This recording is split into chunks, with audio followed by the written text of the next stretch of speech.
കുറച്ചു മുമ്പ് ഞാൻ ഒരാളോട് സംസാരിക്കുമായിരുന്നു. ആളുടെ സങ്കടങ്ങളൊക്കെ ആളിങ്ങനെ പറയുന്നതിനിടയ്ക്ക് ആളൊരു കാര്യം പറഞ്ഞു. അച്ഛാ, എന്തുകൊണ്ടാണ് എന്ന് അറിയില്ല, കൂടെ ഉള്ളവർ പോലും, ഇത്രയും നാളും എന്നെ ചേർത്ത് പിടിച്ച കൂടെ നടന്നവർ പോലും ഇപ്പൊ എന്നെ അവോയ്ഡ് ചെയ്യണം. എനിക്കറിയില്ല എന്തുകൊണ്ടാണ് ഇവരെന്നെ ഇങ്ങനെ മാറ്റി നിർത്തുന്നത് എന്നുള്ളത്. ഭയങ്കര വേദനയാണ് അച്ഛാ. ആരാണ് എന്റെ അയൽക്കാരനെന്ന ചോദ്യത്തിന് ഈശോ കൊടുക്കുന്ന ഉത്തരവാണ് ഈ നല്ല സമരായന്റെ ഉമ്മ. നമ്മൾ ഒരുപാട് കേട്ടിട്ടുള്ളതാണ്. ശത്രു കണക്കെ കണ്ടിരുന്ന ഈ സമരിയാക്കാരൻ ഈ പരിക്കേറ്റ് കിടക്കുന്ന, വീണ് കിടക്കുന്ന ഈ മനുഷ്യന് രക്ഷകനായിട്ട് എത്തുകയാണ്.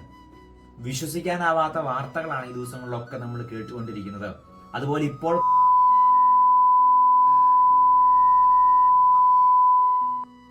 ഇത്രമാത്രം തിന്മ നിറഞ്ഞതാണോ നാം ജീവിക്കുന്ന ഈ ലോകമെന്ന് തോന്നിപ്പോവുകയാണ്.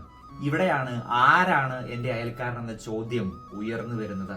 ഒരു നല്ല സമരായനാകാനായിട്ട്, ഒരു നല്ല അയൽക്കാരനാകാനായിട്ട് ഈശോ ഇന്ന് നിന്നെ വിളിക്കുകയാണ്. ഒറ്റപ്പെട്ടു പോകുന്നവർക്ക് ഒപ്പമിരിക്കാനും, മുറിപ്പെടുന്നവരുടെ മുറിവുകൾ വെച്ചു കെട്ടുവാനും, ഉപേക്ഷിക്കപ്പെടുന്നവർക്ക് താങ്ങും തണലുമാകാനും ഈശോ നിന്നെ വിളിക്കുകയാണ്.